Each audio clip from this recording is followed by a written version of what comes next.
Dans cette vidéo, je vais vous parler de Microsoft AI. Il s'agit d'un outil assez intéressant qui va aider les développeurs dans la mise en place et le test des microservices. Cette vidéo est la première d'une série que je vais publier sur l'outil. Je suis Inol Romaric Donfa, organisateur de la communauté .NET de Québec. Pour commencer, on va passer par une comparaison entre l'architecture monolithique et l'architecture microservice qui gagne de plus en plus en célébrité ces dernières années. En effet, le développement traditionnel des applications avec le style d'architecture monolithique a montré ses nombreuses faiblesses dans un environnement TI qui est hautement concurrentiel et qui est axé sur la production de la valeur ajoutée pour les utilisateurs finaux. Une application monolithique est construite comme une unité unique. Il peut comprendre plusieurs modules unifiés et gérés en un seul service, en un seul endroit. Comme vous pouvez le constater, on a ici une application monolithique qui dispose de plusieurs modules, par exemple un module pour la gestion des clients, un module pour euh, les commandes ou encore un module pour la gestion des produits. Avec ce style d'architecture, tous nos modules, tous nos éléments sont centrés en un seul endroit. Cela présente toutefois plusieurs faiblesses en ce qui concerne notamment l'évolutivité. Car un problème dans un module spécifique va briser l'ensemble du système et sa correction peut avoir de nombreux impacts sur les autres modules. Donc lorsqu'il y a un problème sur un module spécifique, c'est tout le système qui ne fonctionne plus en effet. La compréhension du code peut aussi être beaucoup plus difficile car le système est très souvent gros et assez complexe. On a beaucoup de lignes de code et pour se retrouver là-dedans, c'est pas toujours évident. Ce style de système est le plus souvent difficilement scalable car la mise à l'échelle pour répondre à un besoin spécifique, par exemple en puissance d'un module, n'est pas possible.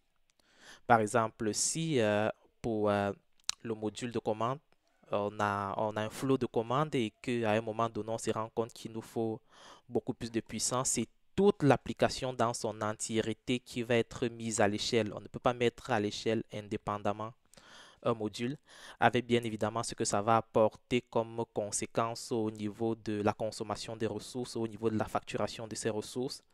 Et ce qui est vraiment problématique lorsqu'on s'oriente vers le cloud où on a des ressources qui sont utilisées à la consommation. L'architecture microservice va donc apporter des solutions à ces problèmes en optant pour une séparation en petits services indépendants de chaque composant de l'application.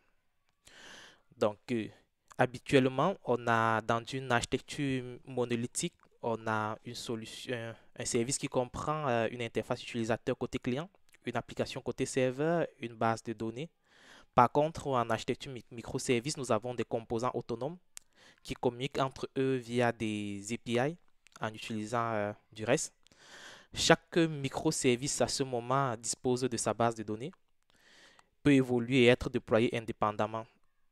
Avec cette approche, nous avons de nombreux avantages, dont une mise sur le marché beaucoup plus rapide.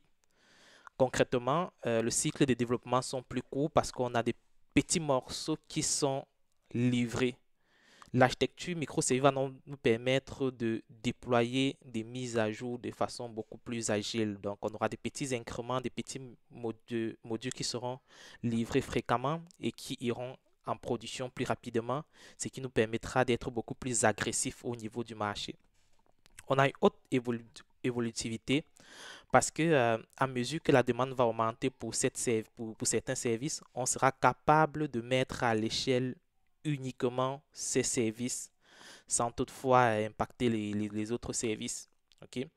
Il y a de la résilience. La résilience parce que lorsque le système a été développé correctement, chaque service est indépendant et n'a aucun impact sur les autres services. Cela signifie concrètement que lorsqu'un élément tombe en panne, l'ensemble de l'application ne va pas cesser de fonctionner. L'ensemble de l'application va continuer à offrir des services attendus, ce qui n'est pas le cas avec un modèle monolithique où l'ensemble de l'application totalement va être hors service. Ici, on a quand même une certaine facilité de déploiement car les applications basées sur les microservices sont beaucoup plus modulaires et légères que les applications monolithiques classiques. Aussi, on peut déployer des composants plus sereinement. Certes, cela va requérir une meilleure coordination, mais en bout de ligne, les bénéfices peuvent être beaucoup plus intéressants et énormes. Au niveau de l'accessibilité, l'application est décomposée en plusieurs éléments. Les développeurs peuvent plus facilement comprendre le code, mettre à jour et faire évoluer chacun de ces éléments. Le résultat, c'est que nos cycles de développement sont plus courts, surtout s'ils sont associés à des méthodes de développement agiles. On a une ouverture parce qu'ici, on va utiliser des API au niveau de chaque microservice et bien évidemment, chaque microservice, vu qu'il est indépendant, peut être développé avec un langage spécifique ou bien une plateforme ou un outil spécifique qui répond aux besoins.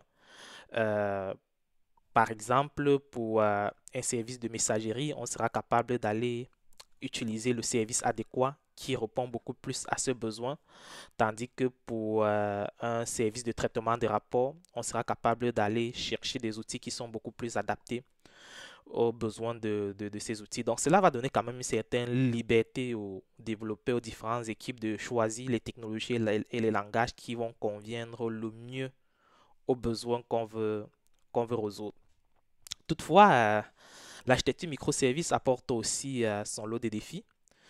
Le premier défi va être au niveau de la culture et des processus, parce qu'avec l'architecture microservice, elle est beaucoup plus facile à mettre en place dans des équipes qui sont agiles, parce que là, on doit avoir beaucoup plus une vision produit versus projet, parce qu'on va découper notre projet dans l'ensemble en plusieurs petits modules, et chaque module doit répondre à un besoin spécifique qui est le produit, et ce besoin, c'est la valeur ajoutée.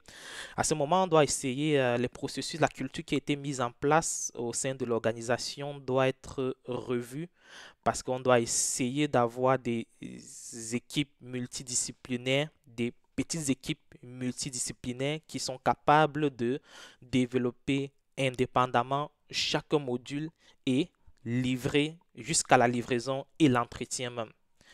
Ici, au niveau des tests, on a beaucoup plus de difficultés parce que les tests d'intégration peuvent être complexes vu qu'on a plusieurs services qui doivent communiquer entre eux pour pouvoir gérer le besoin, l'ensemble du besoin du client. OK? Cela peut apporter une certaine complexité parce que si c'est pas bien architecturé, un service qui tombe en panne, ça peut aussi provoquer, ça peut aussi impacter l'ensemble du processus, l'ensemble de la chaîne de livraison de la valeur ajoutée. On a aussi des enjeux au niveau de la production des versions parce que normalement en architecture microservice, chaque service doit être capable d'évoluer indépendamment et on doit éviter des problèmes de rétrocompatibilité. Si un service X évolue, il ne faudrait pas que ça impacte, ça oblige un service Y aussi à évoluer. Et lorsqu'on met en place cela, c'est beaucoup plus complexe à réussir à faire ce découpage, à avoir une certaine rétrocompatibilité, à faire de telle sorte que chaque service peut évoluer indépendamment, qu'une nouvelle version n'impacte pas forcément les autres. Ça, c'est un véritable enjeu lorsqu'on met en place les microservices. Au niveau des déploiements, certes, le déploiement est beaucoup plus simplifié parce que vu que chaque service est petit, on peut le déployer assez facilement, mais lorsqu'on se retrouve avec l'ensemble à déployer, on déploie chacun de façon autonome. La gestion du déploiement peut être un peu plus difficile parce qu'il faudra déployer service par service. Heureusement, on peut largement s'appuyer sur l'automatisation avec notamment DevOps pour être en mesure d'automatiser toute la chaîne de déploiement, de mise en production de nos différents microservices. La journalisation des microservices est également un véritable enjeu parce que il faut noter que lorsqu'on a un environnement microservice, il faut qu'on puisse avoir un système de journalisation pour l'ensemble de nos microservices. Donc, mettre en place un tel système, ça vient aussi avec une certaine complexité et certains enjeux. Le dernier point qu'on a comme difficulté, c'est au niveau de la connectivité et la surveillance. Connectivité parce qu'il faudra réfléchir à une façon de découverte des services, qu'elle soit centralisée et intégrée, parce que des services doivent être capables de communiquer entre eux indépendamment de la configuration de chaque service. Alors, Microsoft arrive à donc apporter quelques solutions pour faire face à ces défis qu'on va rencontrer lors de la mise en place de nos microservices. Concrètement, TIE est un projet open source dont l'objectif est de réduire les défis courants qu'on va rencontrer dans la mise en place des microservices. En ce qui va concerner notamment les tests de nos microservices, du déploiement, de la connectivité et de la journalisation. En fait, concrètement, l'outil apporte de nombreuses fonctionnalités dont les plus importantes qu'on peut citer, c'est notamment le Service Discovery et via les conventions de configuration. Le Service Discovery va venir simplifier la connectivité entre nos différents microservices et avec les conventions qui ont été mises en place lors des démos, on va voir que c'est beaucoup plus facile de configurer la communication entre nos microservices. On a une compréhension des fichiers de projet .NET parce que avec cette compréhension-là, Microsoft est capable de générer l'ensemble de nos microservices et de les démarrer en une seule commande. OK? Donc, si on a plusieurs microservices, pour pouvoir les tester, il faut qu'on puisse démarrer tous nos microservices. Précédemment, on était obligé de les démarrer un à un. Or, avec Microsoft TIE, dès qu'il comprend le fichier de projet .NET, il est capable de solution ou le fichier de projet, il est capable de, à l'exécution, de démarrer automatiquement tous nos microservices. Il faut aussi noter qu'au niveau de la compréhension des fichiers de projet, Microsoft, l'outil a évolué de telle sorte qu'il est également capable de faire une certaine synchronisation entre plusieurs dépôts. On va supposer que nos microservices sont développés dans des dépôts de code sources différents. Et la contrainte, c'est que bien évidemment, si je veux tester microservices, il faut que je récupère chaque dépôt et je démarre chaque service. Or, Microsoft TIE est capable de directement, avec certaines conventions de configuration, de faire une liaison entre les différents dépôts et démarrer tous mes services en une seule commande. Alors, l'outil aussi s'intègre avec plusieurs solutions open source de gestion des logs et des métriques, ce qui va permettre non seulement d'avoir des métriques centralisées. Par ailleurs, ce qui est intéressant, c'est que en local, Microsoft TIE a un dashboard qui va vous permettre quand même de visualiser des logs et des métriques pour chaque microservice qui sont exécutés via l'outil. Et également, il faut noter que l'outil va vous permettre de configurer et d'exécuter automatiquement des dépendances containerisées. Quand je parle de dépendances containerisées, on peut prendre ici l'exemple d'un cache Redis qui est utilisé par notre application. Si le cache Redis est exécuté dans un conteneur, Microsoft TIE sera capable d'aller chercher l'image publique de Redis, le déployer dans un conteneur et aller lire dans le fichier de configuration les éléments nécessaires pour pouvoir démarrer Redis et connecter automatiquement votre microservice à votre cache Redis. Également, l'outil permet de containeriser, peut containeriser parce que si vous décidez de déployer dans des conteneurs, vous n'avez pas besoin d'avoir une maîtrise au niveau de Docker, donc comment créer et configurer votre fichier Dockerfile. Il va le faire automatiquement via une analyse de votre projet net et en générant les dépendances nécessaires au niveau de votre fichier Dockerfile. Ce qui est intéressant, c'est que une fois votre application containerisée, Microsoft TIE est capable de déployer automatiquement sur des services tels que Azure Kubernetes Services, Minikube ou encore Kubernetes Docker Desktop. Il faut savoir que lorsqu'on veut déployer sur des sur Kubernetes, sur un cluster Kubernetes par exemple, ça demande quand même d'avoir une certaine maîtrise parce que on doit être capable de définir dans des fichiers manifestes qui sont YAML, qui sont des fichiers YAML, la configuration nécessaire pour être en mesure d'aller chercher l'image, déployer dans un pod, configurer les ports et démarrer le service et même mettre en place les dépendances.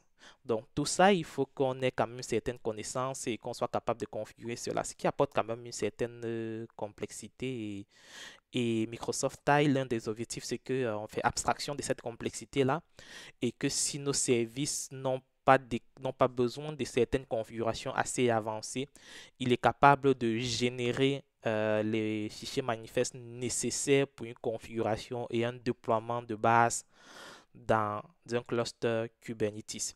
Comme je l'ai dit, il s'agit d'un projet open source qui est accessible depuis le lien github.com/net.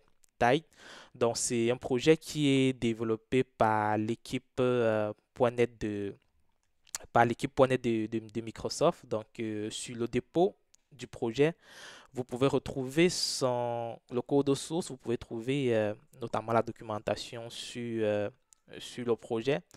Donc actuellement, le projet est encore dans une phase expérimentale. Donc on demande la contribution des communautés pour pouvoir faire évoluer l'outil. Donc si à ce moment, on invite beaucoup, bref, les développeurs de l'outil invitent beaucoup la communauté, invitent des gens à tester l'outil, malgré que ce soit encore en pré-version et être capable de faire un retour d'expérience en créant par exemple des issues qui va permettre d'apporter des fonctionnalités supplémentaires ou corriger ou bien encore à revoir totalement certaines choses. Il faut noter que tant qu'un projet est encore en phase de préversion, des idées architecturales qui sont en arrière peuvent encore radicalement changer. Donc, c'est tout pour cette vidéo d'introduction sur Microsoft Type. Dans la prochaine vidéo, nous verrons comment installer et utiliser l'outil pour générer une première application avec Microsoft Type. Sur ce, je vais vous remercier et je vous demande de rester abonné à notre chaîne .NET Québec pour des prochaines vidéos sur l'outil Microsoft Type.